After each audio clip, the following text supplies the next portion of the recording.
Desde Panamá hasta México. Sígale el pulso a la información mesoamericana desde la visión de los movimientos sociales. Informativo Voces Nuestras, una producción de la Asociación Voces Nuestras. Saludos a toda la comunidad de Mesoamérica que nos sintoniza. Estamos de vuelta con el informativo mesoamericano Voces Nuestras.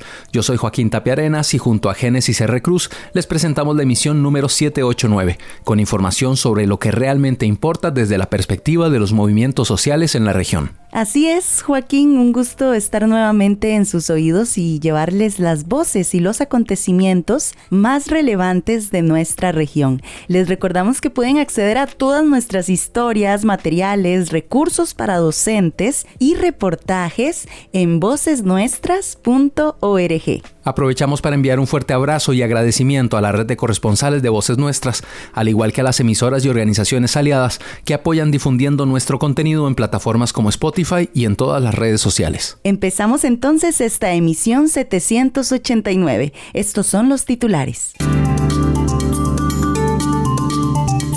En México, se cumplen 9 años de uno de los desastres ambientales más graves en ese país. En El Salvador, el gobierno salvadoreño insiste en silenciar voces de ambientalistas de Santa Marta. En Guatemala, Cumbre Mesoamericana de Movimientos Sociales lanzó un llamado a la resistencia y a la unión contra el capitalismo depredador. En Costa Rica, estudiantes de secundaria denuncian desigualdad y exigen cambios en pruebas estandarizadas. En Nicaragua, denuncian que el régimen condenó de forma anómala a un líder estudiantil. En Guatemala, profesionales de la región Chortí se capacitan en derechos humanos para asistir a migrantes. En México, voces comunitarias e indígenas se unen en celebración del Día Internacional de los Pueblos Originarios.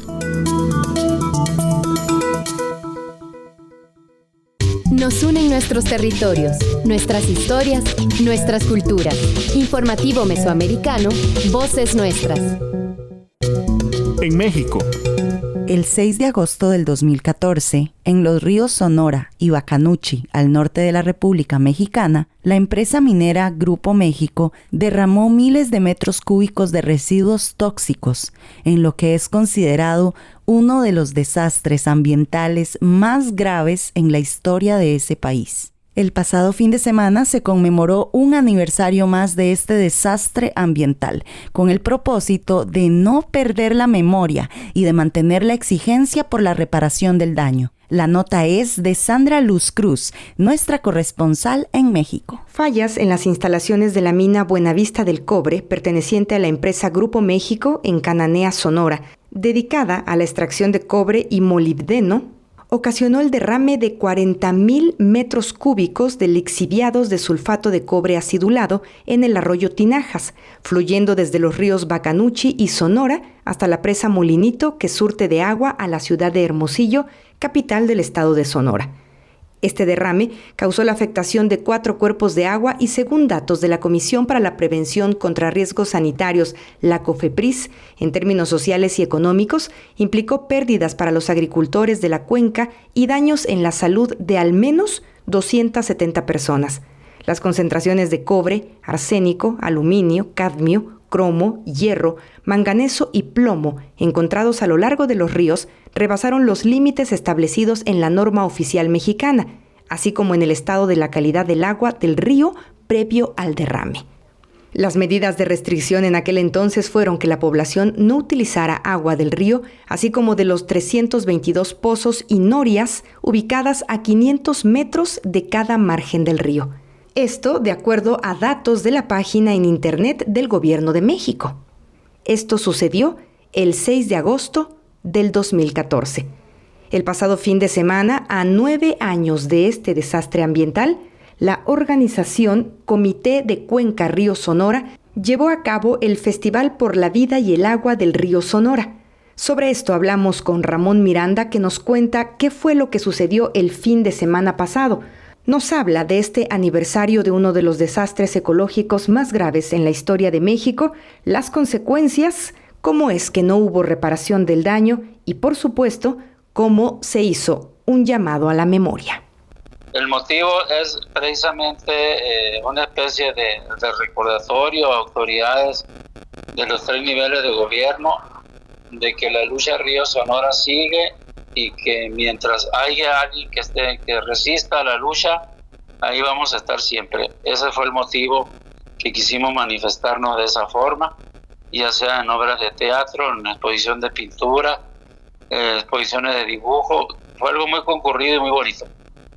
Precisamente el día de ayer, 6 de agosto del 2014, fue cuando sucede este terrible desastre, catalogado como el peor desastre ecológico en México, ¿verdad? Por eso es que se escogieron estas fechas, 5 y 6 de agosto, para darle la importancia de vida a este acontecimiento. Que nos puedas ayudar a recordar un poco, Ramón, ¿qué fue lo que sucedió en aquella fecha? ¿Qué fue lo que ocurrió? Pues en aquella fecha, aquí todo el río Sonora, que somos aproximadamente 7 poblaciones al principio, y después se incluyó Hermosillo Rural, pues fue un derrame que ocasionó la empresa Buenavista del Cobre, propiedad del Grupo México. Es un derrame de 40 millones de metros cúbicos de ácido acidulado de cobre y 700 a 900 toneladas de metales pesados. Esos días, hace 9 años, fue algo aquí, pareciera, así lo he platicado siempre, parecía como una especie de guerra aquí, ¿no? Porque no hallábamos qué hacer. No íbamos a hacer porque el elemental líquido que es el agua, pues no contábamos con él y empezaron a regalarnos agua a diferentes ciudades, de diferentes países del mundo, ¿no? Hace 9 años cuando sucede este derrame que fue conocido a nivel nacional, ¿cuáles fueron algunas de las consecuencias? Tú nos dices en principio no teníamos agua, pero ¿qué más sucedió en aquel momento? La primera consecuencia fue la escasez del vital líquido.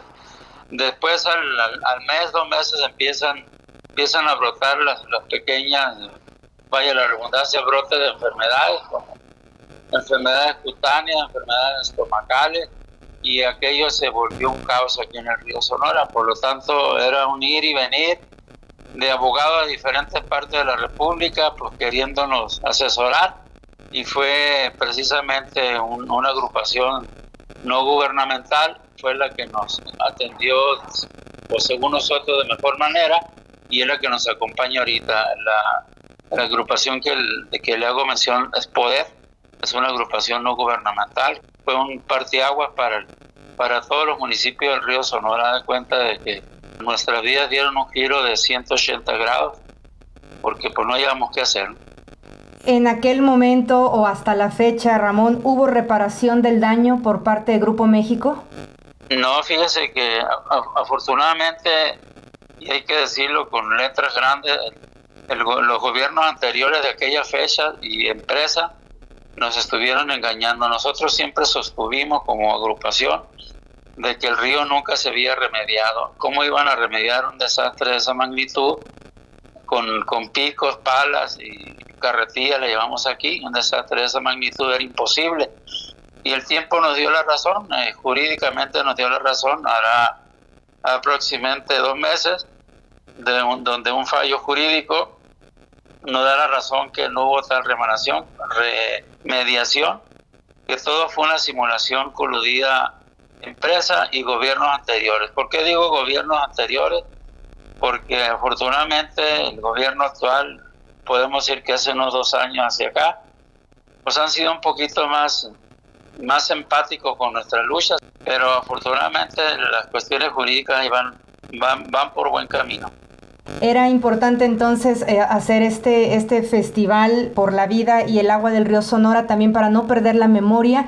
¿Fue para hacer algún llamado a las nuevas generaciones, a las autoridades? Totalmente de acuerdo, más bien es algo que para que no se olvide, sobre todo fue un festival propiamente para jóvenes, niños hasta jóvenes, donde pues se les hace recordar la magnitud del problema. Esos niños o jóvenes que asistieron a este festival pues podrían haber tenido, uno ni nacía y otros podían haber tenido 4 a 5 años, por lo tanto fue de suma importancia por medio de obras de teatro, exposición de pinturas, exposición de dibujos, cómo estos niños quedaban asombrados que cómo había pasado eso hace 9 años en su entorno familiar. Fue algo muy agradable para los niños y muy gratificante para nosotros como adultos, porque estamos sembrando una semilla en la niñez y en la juventud de que esta lucha va a seguir hasta que tengamos un final feliz. ¿Quedaron satisfechas entonces con los resultados de este festival? Totalmente de acuerdo, fue algo muy bonito, fue algo muy bien planeado. Se planificó este festival y este foro por espacio de 2-3 meses. Hubo muchísima gente que intervino, mucha academia, mucho investigador, muchas personas obviamente voluntarias de la comunidad de los pueblos, y pues bendito sea Dios, gracias a Dios, todo salió a la perfección.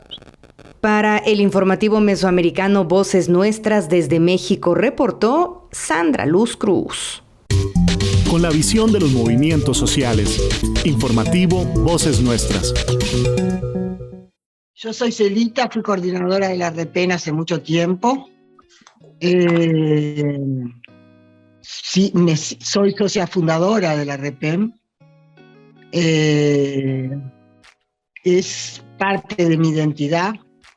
Yo no tengo que pensar si ahora soy de la REPEN o no soy de la REPEN, cuando estoy más cerca, cuando estoy más lejos, cuando estoy más militante, cuando estoy menos militante. Yo soy REPEN, o REPEMA, como nos decimos, ¿verdad? Yo soy Tita Torres Ana Felicia, me llamo. Vivo en Costa Rica. Estoy en la REPEN desde el año 2004 o 2005. Me vinculé a la REPEN pues a través de la educación popular, que ha sido la pasión mía de toda la vida, y es lo que me mantiene viva en este momento, me mantiene activa, la pasión por la educación popular y la convicción profunda de que la educación popular sigue siendo muy importante para nosotras mujeres. Somos REPEM, Red de Educación Popular entre Mujeres de Latinoamérica y el Caribe.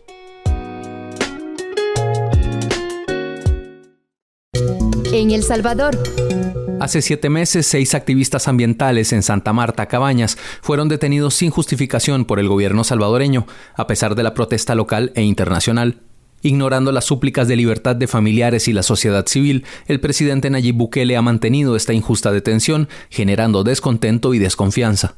La lucha por la justicia y la defensa del medio ambiente no deberían ser castigadas, sino celebradas. Escuchemos el detalle de este caso, al que hemos venido dando seguimiento gracias al trabajo de nuestro corresponsal internacional, Alfredo Carías. A los ambientalistas se les ha negado el derecho de presunción de inocencia y también el legítimo derecho de acceso legal a defensa, porque están sometidos a un régimen de aislamiento en el que no les está permitido visitas, ni siquiera la del abogado defensor. Los líderes comunitarios, privados de libertad y sometidos a un juicio secreto, bajo puras especulaciones de acusaciones infundadas, los convierte en prisioneros políticos, como en la época pasada de la Guerra Civil. Así lo señaló el abogado defensor de los imputados, Denis Muñoz. En mi opinión, ellos están enfrentando 2 juicios paralelos. Por un lado, el juicio jurídico o al que debería de llamarse el debido proceso, respetando las reglas y presupuestos procesales y sus derechos y garantías fundamentales. Y por otro lado, estamos en presencia de un juicio político.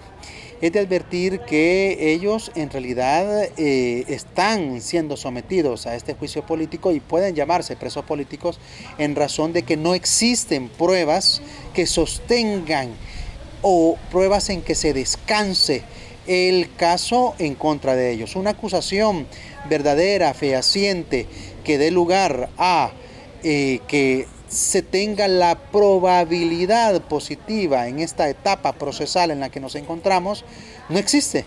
Entonces, por lo tanto, yo considero en calidad de defensor particular de ellos que estamos en presencia de presos políticos porque no existen pruebas que sean robustas y a pura presunción o especulación, por no decir conjeturas, se encuentran privados de libertad. El caso es más que débil, existen muchos vicios procesales y aunque no puedo dar tanto detalle porque existe un juicio secreto o un juicio con reserva total en el caso particular, pero que al final de cuentas queda resaltado o queda derivado, denotado un caso en el cual no existen pruebas jurídicas o procesales en contra de ellos y que es una presunción de culpabilidad la que se está viviendo por parte de ellos y que ya están privados de libertad. A raíz de eso, detenidos, presos desde el día 11 de enero de este año. Incluso organismos internacionales de Naciones Unidas como relatorías ya se han pronunciado a favor de ellos, congresistas de Estados Unidos también y de otras embajadas y organizaciones internacionales de todo el mundo que piden y exigen la pronta libertad a favor de ellos. Se ha tenido conocimiento que existe interés de las autoridades judiciales de dilatar la audiencia por 6 meses más.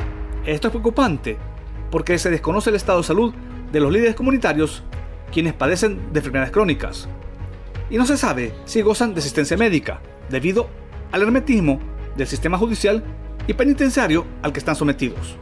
Así lo denunció Vidalina Morales, luchadora social ambientalista Cabañas. Reiteramos nuevamente la exigencia, ¿verdad?, de libertad para los compañeros detenidos injustamente desde el pasado 11 de enero de este año 2023. Una vez más sentimos que hay intentos o hay interés desde el sistema de justicia de darle largas a esta detención de los compañeros, puesto que recientemente hemos conocido que la jueza ha pedido, que la Fiscalía ha solicitado a la jueza de Sensuntepeque alargar por 6 meses más, ¿verdad?, la audiencia que nosotros esperábamos y que en todo caso debió haber sido hoy en agosto. Entonces esta situación nos preocupa grandemente, puesto que no sabemos el estado de salud de los compañeros. Sencillamente sabemos que hay 2 compañeros con enfermedades crónicas y nosotros lo que estamos exigiendo, la pronta libertad, también exigimos un proceso apegado a la ley y que ellos, pues, si les van a continuar el proceso, que ellos queden en libertad, ¿verdad? Eso es lo que más exigimos en este momento para nuestros compañeros. Que esta jueza de Sensuntepeque haga caso, ¿verdad?, que la orden que ha recibido de la Cámara de Sentencia de Cojutepeque de llevar a cabo esa audiencia de revisión de medidas y que en este caso, pues, lo que pedimos es que dé una pronta libertad a nuestros compañeros. Los ambientalistas fueron detenidos arbitrariamente el pasado 11 de enero y encarcelados durante casi 7 meses en condiciones inhumanas y bajo las medidas del régimen de excepción, aun cuando el caso no tiene relación alguna con la actividad criminal de las pandillas. Las comunidades y organizaciones sociales demandan urgentemente la libertad de los ambientalistas. Por lo tanto, exigen a las autoridades judiciales no retrasar más la audiencia especial de revisión de medidas y revierta la detención de los líderes comunitarios, tal como lo solicitó la Relatoría Especial de Derechos Humanos de las Naciones Unidas. Informó para Voces Nuestras desde El Salvador, Alfredo Carías. Noticias con identidad mesoamericana. Informativo Voces Nuestras. En Guatemala. En agosto del 2023 se llevó a cabo en Guatemala el Encuentro Mesoamericano de Movimientos Sociales en Resistencia, Reencontrarnos en la Resistencia. Participaron más de 60 organizaciones de Mesoamérica y de otros países aliados. El evento abordó temas como proyectos extractivos, cambio climático, soberanía alimentaria y la lucha contra la apropiación de los bienes comunes por parte de corporaciones transnacionales. Se discutió además la criminalización de la protesta social y problemáticas de megaproyectos. Dania Betsy Batista Guevara, de Radio Temblor Internacional, nos reporta sobre este encuentro. Guatemala fue la sede del Encuentro Mesoamericano de Movimientos Sociales en Resistencia, Reencontrarnos en la Resistencia, los días 4 y 5 de agosto del año 2023. A la convocatoria participaron los pueblos de Mesoamérica, desde Panamá a México y organizaciones de otros países aliados en la comunidad La Técnica Las Cruces, departamento de El Petén, Guatemala, con el fin de analizar el contexto actual de nuestra región en el marco del avance de los proyectos extractivos, la militarización y otros elementos que caracterizan al capitalismo depredador. Las más de 60 organizaciones, movimientos, redes y colectivos convocantes dialogaron en torno a una veintena de temas y problemáticas para compartir reflexiones y saberes, así como estrategias conjuntas de acción, relanzamiento de alianzas y búsqueda de esperanzas colectivas por la vida en Mesoamérica. Entre los tantos temas abordados, el impacto del modelo extractivo, cambio climático, soberanía alimentaria y la autogestión de los pueblos, la apropiación de los bienes comunes naturales y culturales por parte de las grandes corporaciones transnacionales, la criminalización de la protesta social, megaproyectos como la minería, las represas, los monocultivos, la construcción de aeropuertos, oleoductos y gasoductos, supercarreteras, trenes, infraestructura para turismo de élite y pozos petroleros, entre otros. Escuchemos a Francisco Rocael, del Consejo del Pueblo Maya y del equipo organizador. Les saluda Francisco Rocael Mateo Morales del Consejo del Pueblo Maya de Guatemala. Hemos finalizado el encuentro mesoamericano que denominamos Reencontrarnos en la Resistencia, donde participaron cerca de 60 organizaciones de toda la región mesoamericana, incluyendo Colombia, Panamá, Costa Rica, Honduras, Guatemala y también México, ¿no? En este encuentro pues tuvimos la oportunidad de vernos los rostros, muchos compañeros y compañeras que hace años no nos encontrábamos por la pandemia y por otras circunstancias, ¿no? Se retomaron los intercambios, el análisis sobre la realidad que vive nuestra región en cuanto al contexto político y económico, asimismo ambiental.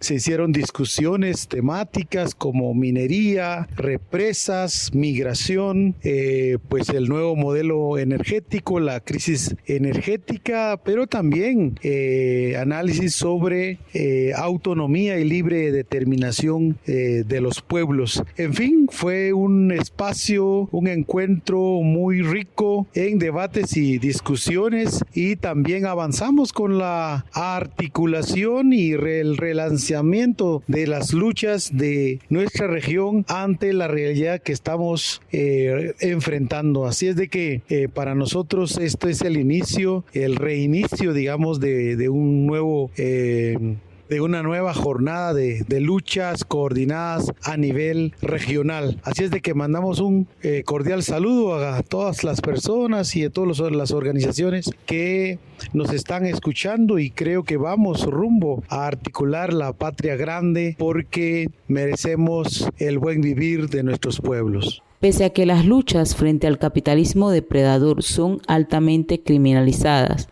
los movimientos siguen vivos y en resistencia, caminando y proponiendo alternativas de vida nueva para los pueblos, defendiendo nuestros territorios rurales y urbanos, y en la lucha hacia un modelo energético donde los pueblos y para los pueblos, a defender los bosques, las selvas, los ríos, que son fuente de vida y base para una existencia digna. Desde Panamá, soy Dana Betsy Batista Guevara, Radio Temblor Internacional, para el informativo Voces Nuestras. Noticias con identidad mesoamericana. Informativo Voces Nuestras. En Costa Rica. Estudiantes de secundaria de todo el país, articulados en el movimiento estudiantil de secundaria, llevan semanas denunciando su disconformidad ante la aplicación de las pruebas nacionales estandarizadas diagnósticas, implementadas desde el pasado mes de abril en los colegios de todo el país. Nuestra compañera Génesis R. Cruz nos preparó un reportaje con la información. Conversación entre el presidente de la República, Rodrigo Chávez, y estudiantes del movimiento estudiantil de secundaria a las afueras de Casa Presidencial el 27 de julio. varios videos donde los policías nos agreden, nos golpean. Hay una compañera a la cual golpearon, la tiraron, se cayó en un caño y se golpeó la cabeza. Sí. Correcto. Cuando hemos mantenido las protestas a lo largo de todo el país de manera pacífica. No entiendo por qué recibimos ese trato. No entiendo yo también. O sea, porque nos dicen que todo está bien, pero entonces ¿por qué todo el país, toda la educación de este país se está manifestando? Hay un problema ahí, hay un problema real. Hay 300 muchachos y muchachas, no es todo el país. Siento que está siendo de menos el problema, dado que durante toda esta semana y la pasada han habido una serie de manifestaciones en diversos lugares del país, tanto como cierre de colegios, en todas las modalidades, liceos, técnicos, sindeas. ¿Qué es lo que quiere hacer Esteban Jenner? Un voto entre los estudiantes están yendo a clases. Es que está siendo menos la protesta que tenemos acá. Mire, sí, es un problema a nivel nacional. Jenner, yo sé que a usted le están dando consejos. No, a mí nadie me está dando consejos. No, nadie, qué dicha. Me alegra eso, no es lo que dice la gente. Es muy fácil. El país está en calma, la educación está en calma. Hay un grupo hoy de 300 personas, jóvenes, estudiantes, que tienen una visión diferente. Es que no son 300 estudiantes. Bueno, ¿cuántos son? Y no es el país que está en calma. ¿Cómo un país puede estar en calma si venimos con protestas en diversos puntos del país a lo largo de toda esta semana, la pasada y la anterior? ¿Cuántos son? Son miles. ¿Miles? Le puedo dar el nombre de 80 colegios. Vea, Jenny, yo creo que la información que le están pasando a ustedes no es información que nos están pasando. No, bueno, ¿de dónde saca esa información? Está totalmente equivocada, porque nosotros tenemos informantes de todo el país. En estos momentos hay unas 300, 400 personas máximo. Señor presidente, pero esto no se trata de quién tiene más gente en la calle. No, solo una pregunta. Permítame terminar y yo están pidiendo las pruebas, la eliminación, que no va a ocurrir. ¿Por qué? Porque es parte de la política pública. Si usted quiere que yo lo vea a usted a los ojos y le mienta, si le mienta y le diga que vamos a volver a las pruebas FARO o que no vamos a tener pruebas, ¿para qué lo voy a mentir? Eso no va a ocurrir. Que Dios me los bendiga, muchachos. Gracias. Hasta luego, Jayler. Estudiantes de secundarias de todo el país mantienen manifestaciones en diferentes regiones, exigiendo la anulación de las pruebas diagnósticas estandarizadas. El descontento se debe a la casi nula información que ha brindado el Ministerio de Educación Pública sobre estas pruebas, tanto a docentes como a estudiantes. Ahorita, digamos, nosotros no estamos haciendo esto para pelear, nosotros estamos haciendo esto por nuestro derecho. Todo va pacífico, tranquilo para todos los estudiantes, más los de quinto, que nos están metiendo una prueba estandarizada de 40% de nuestra nota, que nos puede afectar muchísimo en nuestro futuro, porque si nosotros no pasamos esa prueba, no tenemos título. Entonces, lo que estamos luchando es saber si nos bajan un porcentaje de esa nota. Por una educación accesible, de calidad y digna, las y los estudiantes organizados han sido enfáticos en denunciar que los centros educativos públicos se encuentran en condiciones precarias de infraestructura e higiene. Mientras les exigen un rendimiento académico elevado, el Ministerio de Educación Pública no cumple con los lineamientos básicos de salubridad, denunciaron en conferencia de prensa. La ministra de Educación, Ana Caterina Müller Castro, ha demostrado con sus acciones que no es apta para su cargo. Y por este motivo exigimos su renuncia inmediata. Comunicado que dio la ministra de Educación esta mañana menciona que los estudiantes nos están mal informando, ¿verdad? Que nos están dando mala información.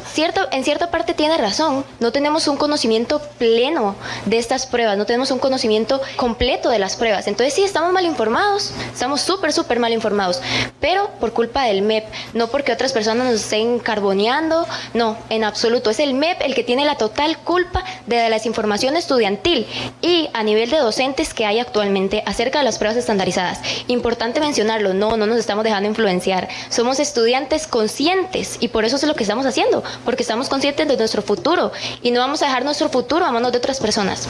Quieren que seamos capaces de tener resultados eficientes, ¿no? Que tengamos una educación alta, ¿no? Y una población educada, porque al final esto les ayuda al país, pero nos mantienen en condiciones precarias. Solo les hago esa pregunta. ¿Creen que podemos dar y rendir lo suficiente cuando nos encontramos literalmente caminando en desechos? Otra cosa que siento que no se mencionó, no le estamos echando la culpa a los profesores. Los profesores, al igual que nosotros, son víctimas de un sistema que desde arriba está mal. Para el movimiento estudiantil de secundaria, las pruebas estandarizadas provocarán una profundización de la desigualdad en el acceso a la educación pública superior, al incidir directamente en la nota de ingreso a las universidades públicas. Por eso exigen modificar los métodos de evaluación para que respondan a los contextos reales de la población estudiantil y garantizar presupuesto para mejorar las condiciones de los centros educativos. Esta es la información. Mi nombre es Génesis R. Cruz, desde Voces Nuestras en San José, Costa Rica. Aquí se escuchan las voces de las mujeres y hombres que construyen Mesoamérica día a día. Informativo Voces Nuestras. Bienvenidos a Teología Sin Vergüenza, teología queer feminista que hace fluir la justicia. Les invitamos a seguir la nueva plataforma virtual de Voces Nuestras. Y a escucharnos vía online en Radio Cabuya. Somos las Sinvergüenzas. ¿Eres tú una de nosotras? ¡Sí! ¡Sí! En Nicaragua, familiares y amigos del líder estudiantil Jason Salazar han denunciado que las autoridades judiciales al servicio del régimen de Ortega y Murillo lo han condenado sin derecho a la defensa. El joven universitario fue informado de su sentencia a través de una videollamada. El joven ha sido declarado culpable de los delitos de propagación de noticias falsas y menoscabo de la integridad nacional. Estas dos figuras son utilizadas por el régimen para condenar a los presos políticos. Enrique Martínez, miembro de la Unidad Juvenil Estudiantil y vocero de la Plataforma de Unidad por la Democracia, a la cual pertenecía Jason, ha declarado que la condena de su colega representa otro caso de violación de los derechos humanos que persisten en Nicaragua. El caso de Jason Salazar es una evidencia más de la grave crisis que se vive en el interior del país en materia de persecución, censura y represión a distintos grupos poblacionales, en este caso a las juventudes nicaragüenses. Podemos evidenciar un discurso carente de legitimidad y principio, donde resalta plenamente el hecho de que no se sigue un debido proceso jurídico y solamente se encuentra la arbitrariedad en busca de limitar las voces críticas en torno al accionar de la dictadura de Daniel Ortega y Rosario Murillo de mantener el control absoluto del poder en Nicaragua. Es importante que en el marco del Día Internacional de las Juventudes que se aproxima en los próximos días, mandar un mensaje a la comunidad internacional que sigan apoyando esas voces presentes en las juventudes para evidenciar lo que se vive en el país en vista de lograr la liberación de todas las personas presas políticas que prevalecen en las cárceles de la dictadura y lograr, en cierta manera, un avance que busque la justicia, libertad y democracia en Nicaragua. Jason no es un traidor a la patria, Jason es un ciudadano más que se alzó en contra de la tiranía de un gobierno carente de legitimidad y voluntad política. La familia del líder universitario ha denunciado que la jueza encargada del caso no permitió que el abogado defensor nombrado por la familia tuviera acceso a la acusación.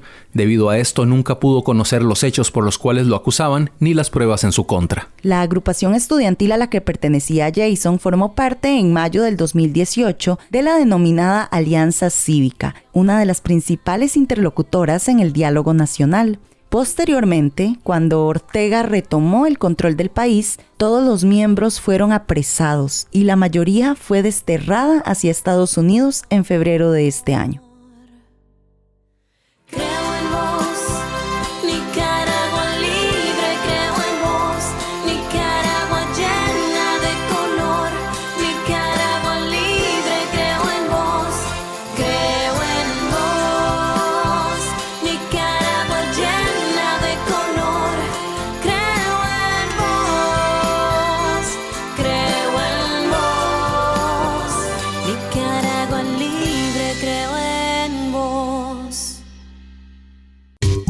Aquí se escuchan las voces de las mujeres y hombres que construyen Mesoamérica día a día.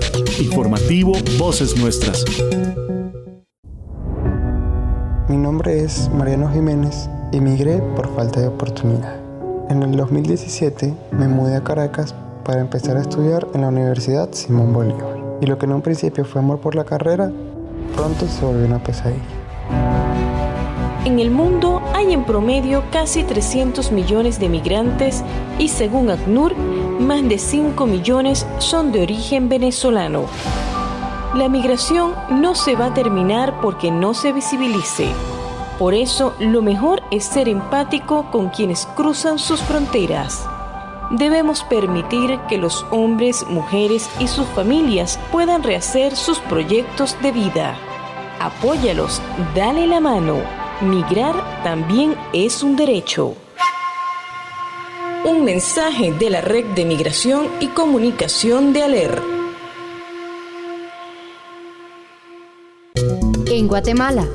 En la región Chortí, situada en la zona oriental de Guatemala, un conjunto de profesionales pertenecientes a instituciones de gobierno se están capacitando en derechos humanos con el objetivo de brindar una atención integral a las personas migrantes que atraviesan la ruta desde Honduras hacia los Estados Unidos. Esta iniciativa, dirigida a trabajadoras y trabajadores del Estado, representa un paso fundamental en la promoción de una asistencia más efectiva y humanitaria para las personas que se encuentran en un viaje lleno de desafíos y peligros. Pasamos a la información con el periodista Isael Ramos desde la Federación Guatemalteca de Escuelas Radiofónicas FEGER. Representantes de diversas organizaciones que conforman la red de derivación que coordina la Oficina de Atención a la Víctima del Ministerio Público de Jocotán fueron capacitadas ayer, martes 8 de agosto, en técnicas de abordaje para la atención a población migrante para brindar una atención integral y evitar vulnerar sus derechos. Cabe destacar que por esta región pasan muchos migrantes debido a la frontera del Florido que se ubica en el municipio de Camotán. Henry Reyes, encargado de la capacitación, nos habla al respecto. De parte de la organización de Save the Children International tendremos la oportunidad de estarles capacitando en temas de técnicas de abordaje para población migrante y nacional bajo la perspectiva del enfoque psicosocial. El enfoque psicosocial maneja lo que es el área social y el área emocional. Es como poder integrar a la persona en sus diferentes áreas para que tenga el bienestar común. En el área de Camotán contamos con una frontera que es la frontera del Florido y acá hay bastante tránsito de personas extranjeras. Muchas lo hacen de manera regular, que es ingresando a través de las delegaciones aduaneras para poder registrarse, pero también en su mayoría lo realizan por los pasos ciegos que comúnmente le conocemos. Esos pasos ciegos se encuentran en las comunidades de acogidas que son fronterizas. Muchas personas no solamente vienen por turismo, sino que en su mayoría vienen por factores económicos o porque presentan violencia inminente, ya sea muertes, extorsiones, asesinatos, porque están siendo amenazados o porque tienen violencia o peligros inminentes en su país y ya no pueden estar. Por eso a veces salen sin sus documentos, salen sin ninguna cosa y no tienen esos datos o el desconocimiento de que pueden pasar por la ruta aduanera para poder registrarse. Entonces es importante darle la atención porque en ocasiones se sienten no acompañados, también se sienten discriminados o puede ser de que en la comunidad de acogida no se les dé el trato que se merecen. Entonces nosotros el objetivo es poder orientarles y capacitar a las personas en las comunidades de acogida y también en las comunidades fronterizas para que puedan dar ese acompañamiento, puedan ayudar y derivar los casos, porque cuando las personas vienen por violencia, en ocasiones necesitan solicitar asilo y refugio y desconocen esa información. Informando desde los territorios para el noticiero Mayacat, reporta Isael Ramos. Nos unen nuestros territorios, nuestras historias, nuestras culturas. Informativo Mesoamericano, Voces Nuestras.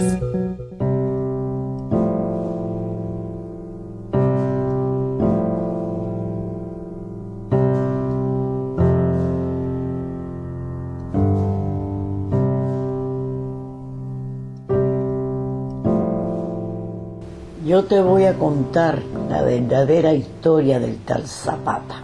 Hace mucha historia, cuando los dioses más primeros, los que hicieron el mundo, estaban todavía dando vueltas por la noche. Habían dos dioses que eran el Ical y el Botán. Dos eran uno solo. Volteándose el uno se mostraba el otro. Volteándose el otro se mostraba el uno. Eran contrarios. El uno era luz como montaña de mayo en el río. El otro era oscuro como noche de frío y cueva. eran lo mismo, eran uno los dos, porque el uno hacía el otro, pero no caminaban, quedando estaban siempre estos dos dioses que uno eran sin moverse. ¿Qué hacemos?, preguntaron los dos. Está triste la vida así como estamos de por sí, tristearon los dos que uno eran en su estarse. No pasa la noche, dijo el Ical. No pasa el día, dijo el Botán. Caminemos, dijo el uno que dos era. ¿Cómo?, preguntó el otro. ¿Para dónde?, preguntó el uno. Y vieron que así se movieron, primero para preguntar cómo y luego para preguntar dónde. Contento se puso el uno que dos era cuando vio que se movían. Quisieron los dos al mismo tiempo moverse y no pudieron.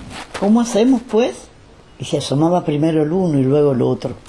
Y se movieron otro poquito. Y se dieron cuenta que si uno primero y otro después, entonces sí se movían. Y sacaron acuerdo que para moverse, primero se mueve el uno y luego se mueve el otro. Y empezaron a moverse. Y nadie se acuerda quién se movió primero, porque muy contentos estaban que ya se movían. ¿Y qué importa quién primero si ya nos movemos?, decían los dos dioses que el mismo eran, y se reían. Y el primer acuerdo que sacaron fue hacer baile. Y bailaron, un pasito el uno, un pasito el otro. Ya luego se cansaron de tanto baile y vieron que otra cosa podían hacer. A ver, vieron que la primera pregunta de cómo moverse trajo la respuesta de juntos pero separados, ¿de acuerdo? Y esa pregunta no mucho les importó, porque cuando se dieron cuenta ya estaban moviéndose. Y entonces vino la otra pregunta. Cuando vieron que había dos caminos, uno estaba muy cortico y se veía que ahí cerquita se terminaba el camino. Y tanto era el gusto de caminar que tenían en sus pies que dijeron rápido, rápido, que el camino corto no lo querían, no, sino caminar. Y acordaron caminar el camino largo. Y ahí iban a empezar a caminar el camino largo cuando les vino otra pregunta. ¿A dónde lleva este camino? Tardaron pensando la respuesta y los dos, que eran uno, de pronto descubrieron que de solo si lo caminaban iban a saber a dónde lleva, porque así como estaban, nunca iban a saber para dónde iba el camino largo. Y entonces se dijeron el uno que dos era, pues vamos a caminarlo pues. Y los caminaron, primero el uno y después el otro. Tomaba mucho tiempo caminar el camino largo. Y entonces vino la otra pregunta: ¿cómo vamos a hacer para caminar mucho tiempo? Y quedaron pensando un buen rato. Entonces el Ical, clarito dijo que él no sabía caminar de día. Y el Botán dijo que él de noche tenía miedo de caminar. Se pusieron de acuerdo y vieron que el Ical bien podía caminar de noche y el Botán bien podía caminar de día. Y así sacaron la respuesta para caminar todo el tiempo. Desde entonces los dioses caminan con preguntas y no paran nunca. Se llegan y se van nunca. Y entonces así aprendieron los hombres y mujeres verdaderos que las preguntas sirven para caminar, no para quedar separados así nomás. Y desde entonces los hombres y mujeres verdaderos para caminar preguntan, para llegar se despiden y para irse saludan. Nunca se están quietos. El tal Zapata se apareció acá en las montañas. No nació, se apareció. Dicen que es el Ical y el Botán, que hasta acá vinieron a parar en su largo camino y que para no espantar a la gente buena se hicieron uno solo. Porque ya de mucho andar juntos aprendieron que eran lo mismo y que podían hacerse uno solo en el día y en la noche. Y dijo el Zapata que hasta aquí había llegado y que acá iba a encontrar la respuesta de a dónde lleva el camino largo. Y dijo que a veces sería luz y a veces oscuridad, pero que era lo mismo, el Botán Zapata y el Ical Zapata, el Zapata blanco y el Zapata negro, y que eran los dos el mismo camino para los hombres y mujeres verdaderos.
En México, el Foro Internacional de Medios Comunitarios e Indígenas se celebró en Chiapas los días 9 y 10 de agosto en conmemoración del Día Internacional de los Pueblos Indígenas. Este evento reúne diversas perspectivas para resaltar la importancia de los medios comunitarios en la promoción de la cultura indígena y la comunicación inclusiva. El foro se centró en explorar la diversidad cultural, la preservación de las tradiciones ancestrales y el papel clave de los medios en la difusión de los valores indígenas, subrayando en la relevancia de las voces indígenas en la sociedad global. El reporte de esta actividad nos llega desde Radio Teocelo. Durante los días 9 y 10 de agosto se programó un foro internacional de medios comunitarios indígenas titulado Fomento y Sostenibilidad de los Medios Indígenas y Comunitarios en México, organizado por el Instituto Federal de Telecomunicaciones, la Organización de las Naciones Unidas para la Educación, la Ciencia y la Cultura, UNESCO, la Universidad Autónoma de Chiapas, el Instituto Nacional de Pueblos Indígenas y el Instituto Nacional de Lenguas Indígenas, en el marco del Día Internacional de los Pueblos Indígenas, siendo sede la Universidad Autónoma de Chiapas, Facultad de Derecho, Campus San Cristóbal de las Casas. El foro se realiza como una acción conjunta en beneficio de los medios comunitarios indígenas, con la participación de diferentes voces involucradas en dichos sectores, tanto a nivel nacional como internacional. Mediante discusiones y talleres se buscará conocer diversos puntos de vista que analicen y encaucen políticas públicas que impulsen estos medios, así como garantizar su sostenibilidad a partir de la colaboración de los estados y adoptando mejores prácticas internacionales, así como garantizar la sostenibilidad a partir de la colaboración de los estados y adoptando mejores prácticas internacionales. Al respecto, Juan Contreras, director de la Organización de Radios Comunitarias de Occidente AC del Estado de Jalisco, en entrevista con El Fego Riveros, comparte qué se espera de este foro. En el año, creo que por ahí fue por el año 2017, se celebró el primer foro internacional de medios comunitarios indígenas que se desarrolló en Oaxaca. Pues más encaminado, pues yo creo que para que los medios comunitarios, pues, en primer lugar se conozcan, porque pues somos dispersos, ¿verdad?, en todo el territorio nacional, y pues también pues acercar a las radios comunitarias también a aprender un poquito de las experiencias de expertos, porque en este foro pues hay ponencias, hay experiencias, y también pues está todo el cuerpo del Instituto Federal de Telecomunicaciones. Se han programado diversas mesas con temas relacionados en la promoción y preservación de medios indígenas y comunitarios, la importancia de estos medios, participación ciudadana, derechos políticos y electorales desde los medios indígenas y comunitarios, retos y realidades del uso de las tecnologías, factores de riesgo en el ejercicio de la comunicación, entre otros. Con información de El Fego Riveros, para Contacto Sur reportó Reina Melchor Rivas. Si tiene información, sugerencias o comentarios, le invitamos a escribirnos a redacción@vocesnuestras.org. En Twitter somos Voces Nuestras. Gia. Descubre. Piensa. investiga. En la colonización los burgueses se apropiaron de las tradiciones de los pueblos originarios, profanando sus costumbres, tomando sus muestras, sin remunerar nada a ancestros y ancestras. Hemos llegado al cierre de esta emisión 789 del informativo mesoamericano Voces Nuestras. Antes de concluir, queremos expresar nuestro sincero agradecimiento a las y los corresponsales que dan vida a este espacio, así como a las emisoras que nos brindan su plataforma para poder difundirlo. Por supuesto, queremos extender nuestro más profundo agradecimiento a todas y todos ustedes que nos acompañan y difunden nuestra labor. Efectivamente, un especial agradecimiento a ustedes que nos sintonizan cada semana a través de la radio y de las plataformas digitales y bueno, también desde nuestro sitio web. Les invitamos a mantenerse conectados con el equipo de Voces Nuestras a través de nuestras redes sociales para acceder a información relevante sobre los movimientos sociales de nuestra región. Con esto nos despedimos. Nos escuchamos la próxima semana. Impuesta con plomo, sin ningún rodeo, desterrando de la obra a su más grande autor, vendiendo sus reliquias al mejor postor. Basta de devastar a la región, que se brinde con vino la paz del coyol, que se libren las tierras de la Inquisición. Asesina de caciques por el cacao. Somos abono de la tierra que nos mece, las lapas que acompañaron a Presbere, memoria histórica del pueblo costarricense, la libertad que nos pertenece. Somos abono de la tierra que nos mece, las lapas que acompañaron a Presbere, memoria histórica del pueblo costarricense, la libertad que nos pertenece. Se establecieron iglesias paganas, mataron chamanas por creencias cristianas, vieron que el agua emana como el oro en sus montañas y la caña producía fermento que quería España. Quedan pocos descendientes que salvaron a sus familias de terratenientes, que esclavizaban a quienes fueran diferentes y no hablaban el español de su gente. Defiende tus raíces si eres tan patriota, cierra los libros, la semilla no es de Europa, aprende a escuchar y a cerrar la boca, que su injusticia derramó la última gota. Defiende tus raíces si eres tan patriota, cierra los libros, la semilla no es de Europa, aprende a escuchar y a cerrar la boca, que su injusticia se agota. Informativo Mesoamericano Voces Nuestras, una producción de la Asociación Voces Nuestras con el apoyo de la red de corresponsales, representantes de medios y organizaciones de Centroamérica y México y el apoyo de Rosa Luxemburg Stiftung y Pan para el Mundo.